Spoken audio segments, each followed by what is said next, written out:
the topic about this panel discussion, I was reading around, and the first thing that came to my mind was how reporting has changed over time, right?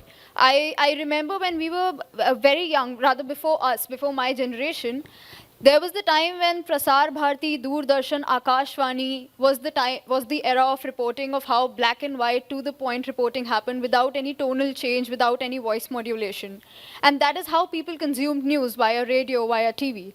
And then, of course, we all know privatization happened, competition increased, and then came the era of chain se sona hai to jaag jaiye, era of news reporting, which we all know, and I don't want to dig in deeper there. Uh, now we have both the options side by side, if you see. We have a digital platform, we have a news channel, we have a newspaper, and surprisingly, we have three people from all the three different mediums.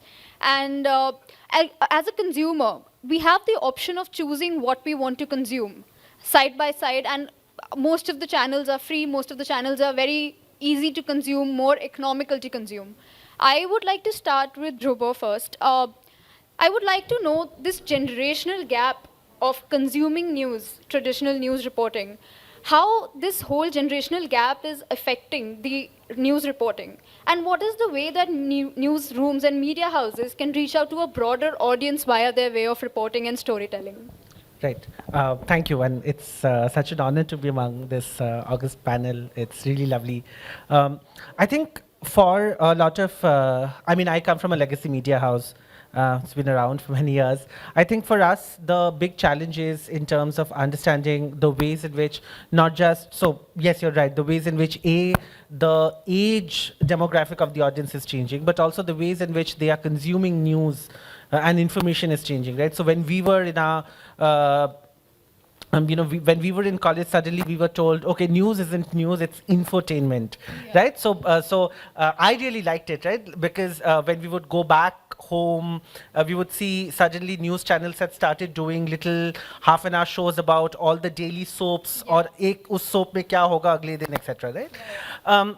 So as legacy media houses, we are also evolving in understanding the various forms in which young people, and especially younger audiences, are consuming news. So in that way, you would see a lot of media companies pivoting towards video formats, traditionally print-heavy houses pivoting towards social media. We see a lot more usage of, platforms like Instagram, because none of my friends buy a newspaper anymore, right? So they consume their news, they get their information on social media. So that's one challenge. The other challenge, I think, is just in terms of, what the topic of the day is, in terms of understanding how to tell a story differently without diluting the story. So is there a way in which we can tell serious, hard news stories on non-traditional news platforms in a way that doesn't A, take away from the gravity of the story, and B, doesn't introduce inaccuracies into the story. So those two are some of the things that our newsrooms are grappling with. Right. Ruby. Which part of that would you like me to respond to? The honest part.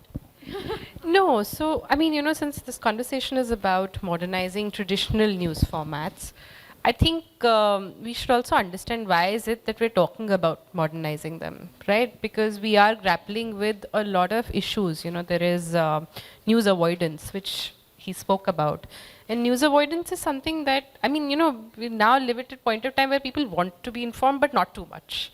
Right, and they want to be informed, but they also want to be entertained, right? So, I worked in television before, now I work with a website. And I think that there's a point of time when I also became extremely disillusioned with the way television was going, because, when I got into journalism, when I joined as a producer, this is not the trajectory that I had in mind, right?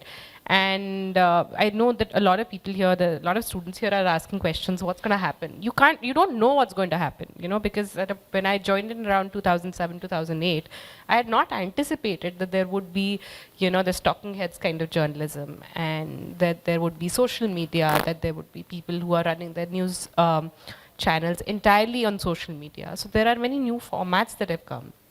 And the kind of work that we do, which is journalism, the entire point is to inform people, right?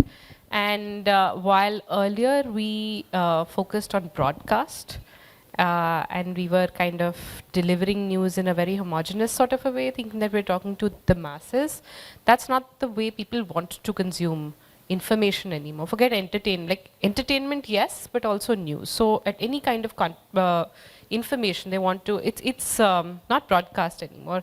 On a screen of your phone, you connect with the kind of content that speaks to you, right? So there is still scope for delivering that kind of whether it's health related, whether it's politics, whether it's cryptocurrencies, finance, personal finance, which is seeing a lot of traction on social media. So, new formats will always keep coming. It really depends on the person who's speaking on the screen or the person who's writing the article. How are they able to connect to people? If I am answering a question that you want to know the answer to, you will listen. And I think that people need to, as journalists, we need to invest our time in finding out what are the kind of stories that people are interested in. So that those would be my answer. Nitin? Yep. Coming back to the point of modernizing, how technologies are changing and how the whole business of news is modernizing, I think it's a very kind of an evolving process, and it evolves everywhere, and it evolves with journalists as well as media organizations, as well as the audiences. I think audiences are the heart of what we do. Delivering objective, impartial, fair reporting or journalism or news production is at the core of everything.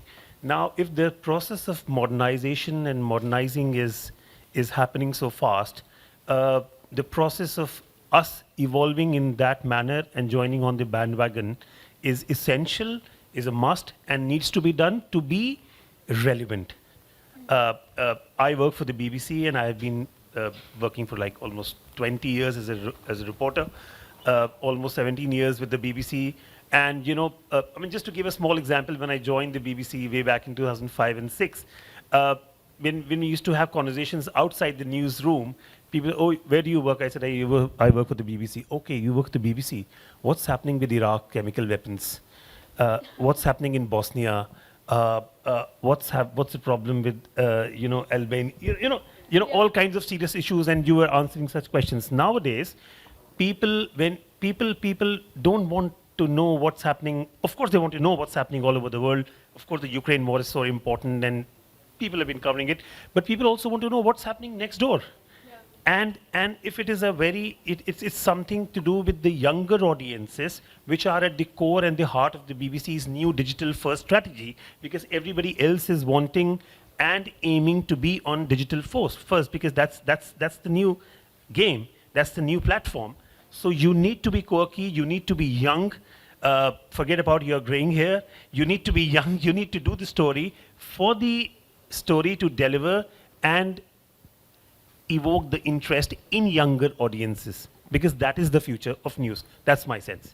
Okay, pretty, we have summed up all the kind of situation right now on 3 different mediums, but I'll be very honest, as a Gen Z kid, as a late 90s kid, you're very right, I don't read the newspaper now. I do not tune into the news channel. I only follow a few journalists who I personally like, and of course, in shorts and the short digital news medias, which is also the case with most of my friends. So how can traditional news outlets incorporate innovative storytelling methods to engage younger audiences and people of my age to get back onto TV and print? How do you think that can be done? Maybe Nitin, we can start. I mean, to answer your question broadly, I think the first thing is to sort of get yourself accustomed to the platforms where the younger audiences want the news to come from. And it is not just news, it's information. Yeah. So news is now evolved into information. Yeah. So people, especially the younger audiences, want to be updated. They don't want to get into the thick and skin of a story and want to get into the history of what happened in the World War 1917 and the Treaty of Versailles. Yeah. They want to know, okay, Ukraine is at war with Russia, what is the problem? What are the 5 points they want to know? Right. So the modem of giving news and the whole idea of presenting news has changed. And I think that is where the real truth is. Because if you are able to tell them the story, I mean, explainers in the form of reportage is something which is very new, but that is really in. And it really works. Because you can be objective, you can be fair, you can be balanced, you can be, neutral, but you can tell them what the real story is for them to judge and form an opinion, because that is not our job to give them an opinion or judge the story. Right. So I think that is the easiest way and the sort of the basic idea to tell them the story. Exactly how Ruby said, that we want to know, but we don't want to know too much. We want to know in 5 pointers what's going on, right? Yeah, please, Ruby. You'd mentioned in-shots, right? And he mentioned explainers. So there's a market for everything, right? And there are so many different media organizations, like he said, legacy media organizations. I run a fact-checking organization. We have a small newsroom, We have about, 25, 26 people in total, and we fact-check in 15 languages across India, Bangladesh, and Nepal. Now, the thing is that as fact-checkers, which is also part of journalism, we cannot make it quirky. We're talking about serious issues. We're talking about how something that has been reported or some, information that is circulating online is not true, right? So you don't have to just tell them this is not true. You have to also tell them how you arrived at this conclusion. Why are we saying and how are we backing that up? So this is something that we're also grappling with, and we've taken a decision again to be a social media first sort of a organization, primarily because that is where misinformation is being consumed, right? So we've tried countering a 30-second viral video which is fake with a 500-word article. It just doesn't work because people either don't have the bandwidth for it, they don't have the time for it, they don't have the inclination for it, and people also don't like to be told that they're wrong because they think that they've seen it once, or they've seen it on a platform that they trust, right? But also there are challenges of mainstream media organization where speed is prioritized over accuracy, and sometimes people get it wrong even when they don't want to get it wrong. I believe on one of the previous panels somebody was saying that we don't want to get it wrong, but we end up getting it wrong for a variety of reasons, right? So this is not a conversation between good journalism, bad journalism. It just so happens that there is misinformation online. So explainers is a great medium. But I'd also like to tell you, you guys have heard of Vox. There are some Vox journalists who are doing very, experimenting with these things. BuzzFeed keeps on, experimenting with a lot of these things. And I think that Western journalists have kind of adopted social media very quickly and experimented with it very quickly, where a lot of us, even when I was in television, you're just going after, we're serious journalists. Social media is just a place to have fun and dance on TikTok. TikTok is a huge source of information and misinformation because we also are present in Nepal and Bangladesh, and that's where we're trying. Now, Bangladesh is going for elections, and we're trying to do little explainers on, what is the election process, what are the parties, where can you go and vote. Now we're trying to launch. So this is a new format that media literacy is also another aspect that people should look at, because now everybody has a smartphone. They don't know how to use it. They genuinely don't realize that whatever you see on your screen is not correct. In fact, I was speaking to a lady who had conducted some research at Oxford, and she had basically spent time in India understanding the spread of misinformation. She spoke to some people who were not very well educated but had access to a phone. And when they asked about, why do you believe what's coming on your phone? So they said this is Akashvani, because they don't understand the concept of how news lands up in your smartphone. So they actually thought that this is a message from God, and who am I to kind of doubt Akashvani, right? So there are, the audience, I think you would agree with that, the audience we're catering to is not homogenous, right? So, which is why all of these formats have a space. So in shorts for you, explainers for him, media literacy for me and the kind of people that I'm catering to, and I guess you can add what works for you here. So, I think that there is, if done well, there is a market for everything. Yeah. And it's an exciting time to be in, where now even organizations are permitting you to experiment. Yeah. Trubo? Yeah. No, and I completely agree with both of them. And I think this is also an exciting time because this kind of creative destruction and rebuilding of the formats in which news is being created and consumed is also giving rise to various newer forms and ways in which not just news is being told, but also the ways in which we think of importance of news. So like there's far more diversity in the kind of people who are coming into newsrooms, in the kind of stories that are being told, in the formats. So for example, 20 years ago, fact checking, for example, would not probably be seen as a standalone news format. And today, it's so central to the way in which we imagine journalism. The second, I think, is that yes, this is an interesting time in understanding how news formats are changing, but this has always been the way, right? So 50 years ago, if you open a newspaper, you'd see those 8 columns of reams of text, no photographs, etc. So it's not like legacy formats have not evolved. They have also evolved. So if you open Hindustan Times from 60 years ago, it's unreadable, right? Because it's just text, text, text, text.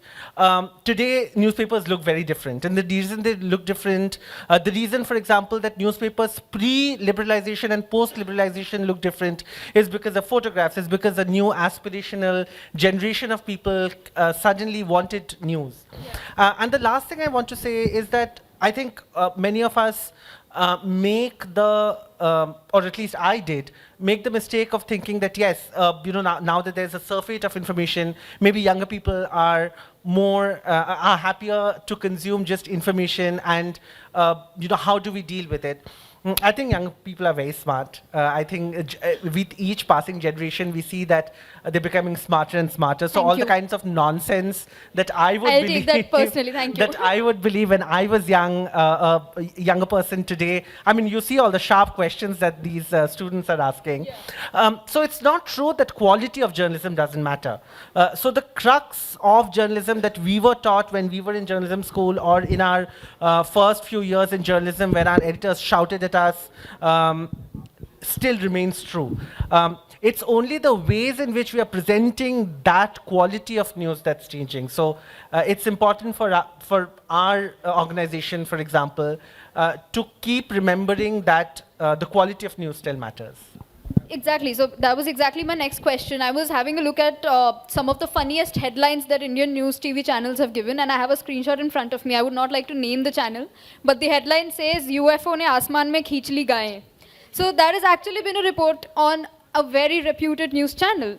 And my question comes to this, exactly what you said, quality of reporting. In what ways, I want to stick to traditional news channel right now. In what ways can traditional journalists make sure that they are not compromising on the factual reporting while incorporating innovative storytelling? Nitin, I would like to begin from you about that. Well, to be very honest with you, there is no compromise at all. And there can never be a compromise. There can never be a clickbait headline to sort of sell your story, to tell your story, And of course, we are talking about the younger audiences, but there are stories which are really very serious, very humanitarian, which are from conflict areas, which are from war zones, which are from troubled areas, which are post-COVID, which are post-lockdown, so post-demonetization, so many stories. So I'm very clear that there cannot be a tampering with headlines. And there have been phases. I've also been observing the splurge in the SEO-based headlines. And of course, it's a fact, and it really works well. So if you're talking about, for example, we take the India-Canada standoff recently, right? Yeah. To give you a small example, I was thinking of doing some angle story last week around the India-Canada thing. And there's so much talk of India being accused, and India obviously has denied vehemently that it has no role in the killing of Mr. Nijjar. But we were thinking of some angle, and I thought that, what is the accusation actually? The accusation, which has been denied, is about is about a Mossad or a KGB or a CIA-like operation, right? Yeah. So we went a step back from that controversy, and we dug out something from the Mossad style of operation, which is also SEO friendly, which is also trending, which is also relevant, which is also rich in content, which gives the historical perspective and analysis, and brings the younger, all the older audiences back to the story. So there are ways to get around that. Yeah. But I think the idea of headline is still very alien for us at the BBC. Have you said alien on purpose? But since I mentioned the UFO headline, was it planned? Everything is alien these days, in news. Okay, yes, Ruby, please. No, I think he summarized it very well. I understand the compulsions. I don't agree with them of why people end up, using clickbaity headlines, and I suppose that there are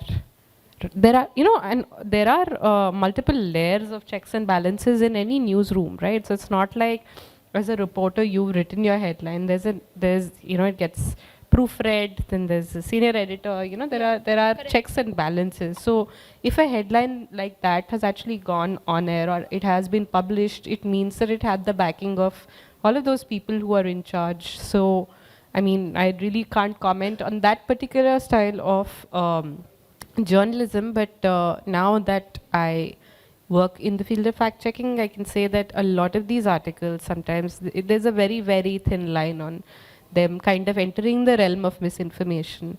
And a lot of times, I mean, let's not talk about articles, let's talk about YouTube videos. For example, there are YouTube channels which were taken to the Delhi High Court by Amitabh Bachchan's granddaughter, Aradhya Bachchan. And they were basically, I think the two particular videos in question, one of them said that she's very, very unwell. Yeah, right. And the other one said that she's dead. Right? And this was passed off as journalism. And I don't know whether the family took it up with the tech platform in question, but eventually they had to approach the court, right? Now the thing is that I, on the daily, see many, many videos like this where right at the end, after kind of speculating on a story which is not true, speculating on all angles of the story to kind of give this masala tadka to it, and at the end, the voiceover will say, or there will be like a very little fine print that will appear in the last frame, which will say, oh, but we can't really verify if this is correct or not. This is what people are saying. Right. Now, the thing is that, do you watch YouTube videos till the very end? I don't think anybody does that, right? Most people watch YouTube videos for the first minute, the third minute, fifth minute, something like that. So a lot of that gets lost, and there are certain checks and balances within our organization and the international fact-checking network that we are associated with. So technically, if the author has mentioned in the body of the work that they're doing that this is correct or this is incorrect, I really can't call it out. It's really a technicality. But the way the digital world works, I think all of this is also kind of catering to this problem. So I think what I would like to say to all of these people is that you're going to come into the market, you're going to look for a job, you're going to face all of these questions that you're putting to us today. You're going to have to choose how you handle all of these problems, right? So what we can do, and I hope that throughout the day you've heard so many people speak, you can, you take away some positive aspects and realize, have an open mind, see what you're getting into. The option of putting your foot down is there with you. The option of arguing is there with you. And ultimately, if you have substance in your content and you're able to connect to your audiences, the format really doesn't matter. If you can get through to your audiences, it will work well. Yeah, I mean, absolutely. I think for every kind of a video or YouTuber who's putting out misinformation, we are also seeing that technology has also enabled marginalized communities to tell their own stories. We see YouTubers from the hinterland, from Bastar, from areas affected by climate change, who are talking about their stories. So it's not so. I think when young people come into the industry, they will be faced with that choice of in what way technology is only an enabler, as Ruby rightly says.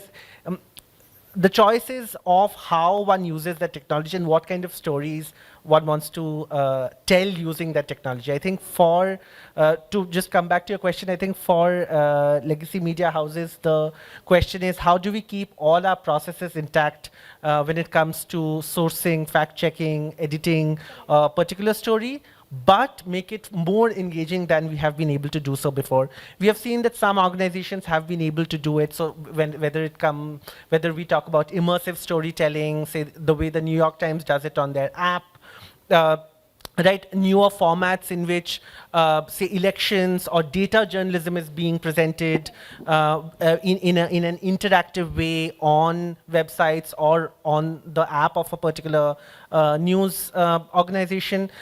These are various choices that media houses are making. But at the core of it, I think it's important to keep noting that none of those organizations are saying that, yes, the format is what's important to us, we will compromise on the processes. So they're all keeping their processes intact and trying to shoehorn newer kinds of formats into it.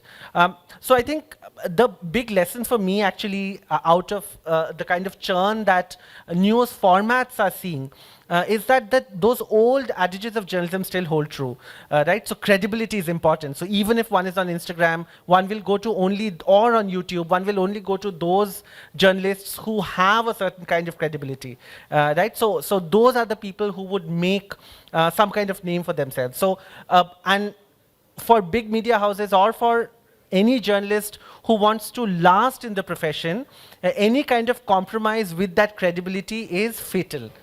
So nobody would want to do that. Yeah. Correct. And as you mentioned, I would like to now focus on, I think Nitin mentioned in his how marginalized communities and every kind of story also comes forward with innovative storytelling, as what Dhruva also said. How do you feel that some specific cultures, communities, are impacted more or less because of innovative storytelling? And in what ways do you think that happens? This really is a tricky one to answer because as a reporter, as correspondents, as journalists, some of us are here and some will be journalists going out in the field. It is perhaps the most essential training which happens on the ground because you're actually reporting from diverse, cultural, sensitive backgrounds. For example, if you're covering a Rohingya crisis in Cox's Bazar, these are people who are haunted in Burma, in Myanmar, 1 million people coming out living in refugee camps. Now, you have to tell the story to the world. You have to be sensitive towards the women alleged, hundreds and thousands of accusations of rape and torture.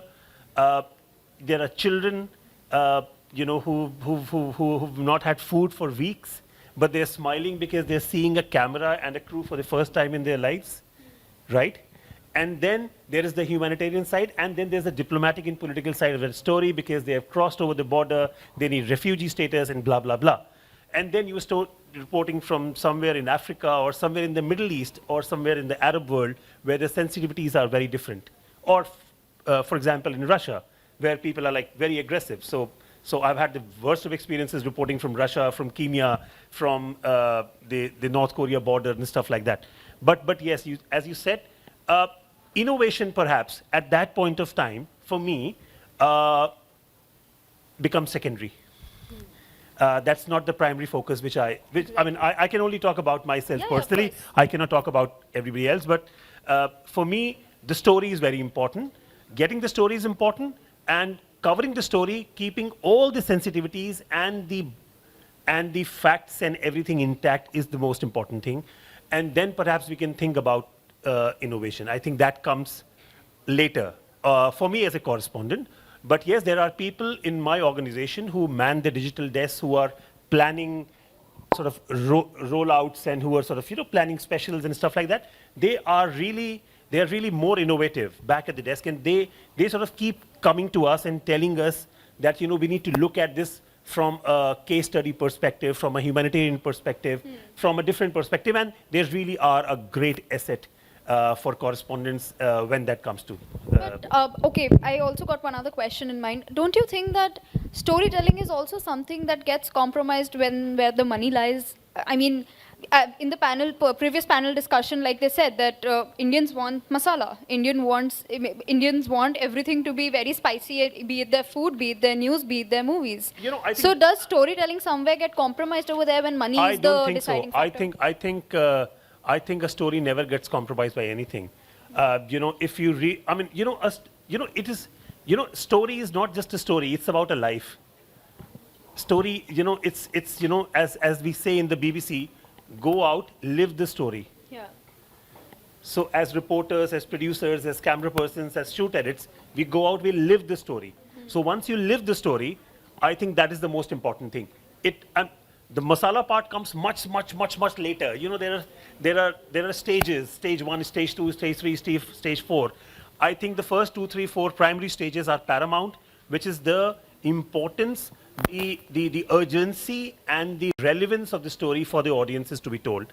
I would say the masala part comes later. Obviously, there is masala in everything, and I also like, I'm a correspondent, but I also like masala. And one of my favorite editors was the late, great Vinod Mehta, who wrote somewhere in his second book that, you know, all big stories, scoops, and investigations have emerged from gossip. So I also love gossip. Okay. But Yeah, I understand your point. Okay, Dhruvo, what would you like to add on this? Just very quickly, I think absolutely one agrees with Nitin that while innovation and storytelling formats are important, that's the outer layer. The core needs to be the story, and that story needs to be as bulletproof as possible. If the story is great, I think it will lend itself to great storytelling. If the story is well-rounded, it has all kinds of perspective, context, one will be able to work better with it. To just quickly answer your question, how have communities been affected by it?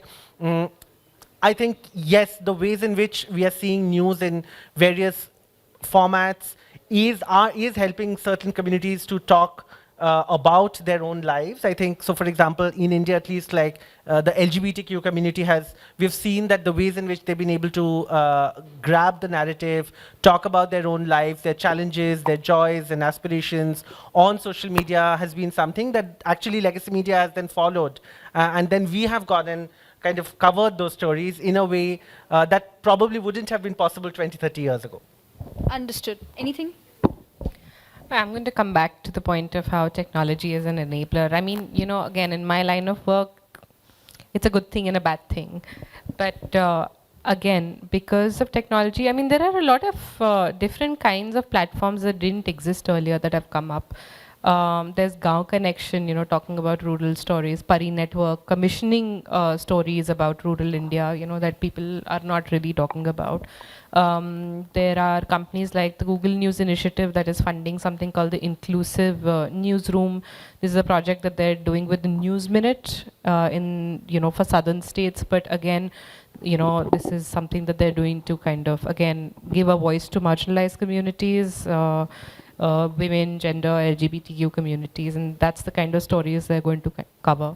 Makes sense. I guess people realize that there are people who are interested in various niches, right? Podcasting is a growing market, and there are podcasts about everything under the sun.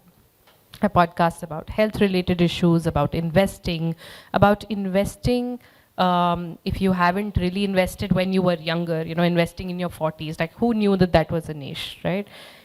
Investing for divorced women, who knew that that was a niche? And like, you know, there are like 1,000 people who religiously listen to each episode that comes out. So again, technology is an enabler here, and that is the way I think that innovation can take place and encourage.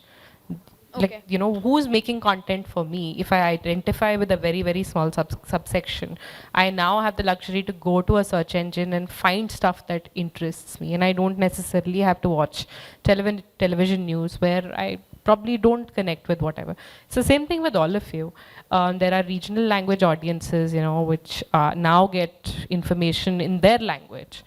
Right, which is easy for them to consume, which is not traditionally, you know, if you say English language journalists or Hindi language journalists, they would want to use such difficult words, right, that people would not understand, and therefore they would get intimidated and they would not try to understand, or they would kind of just get disinterested because they were not following what is being said. Now, you know, easier avenues are available to consume information.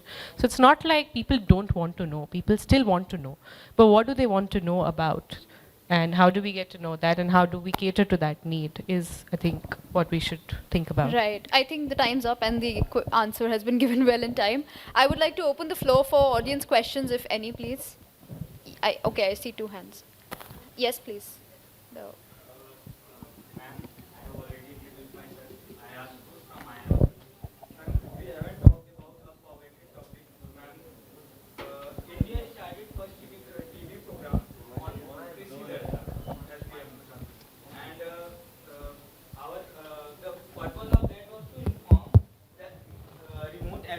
community while green revolution, okay, to boost cultivation.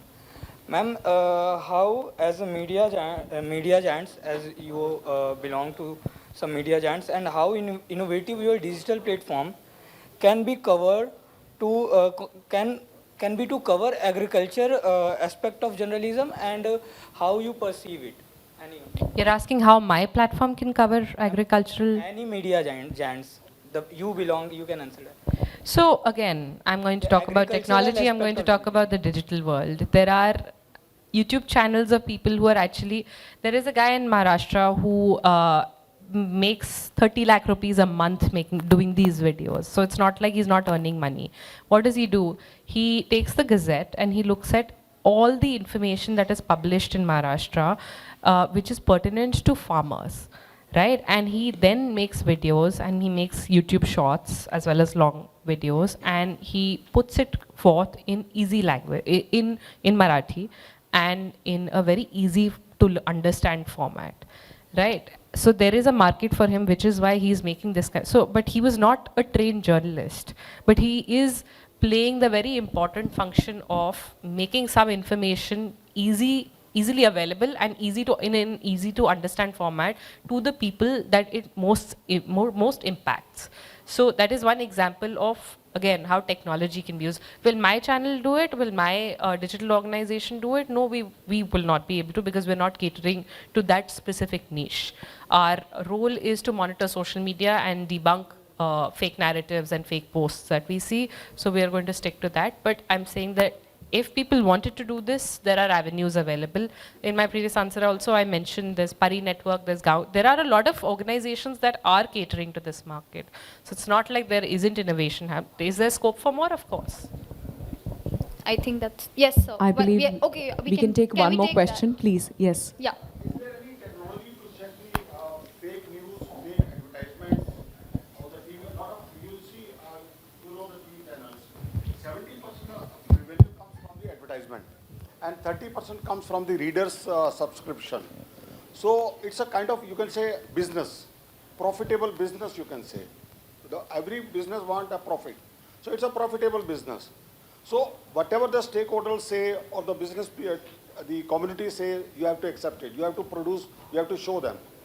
So is there any, there are laws also to stop showing the fake advertisement, fake products like that?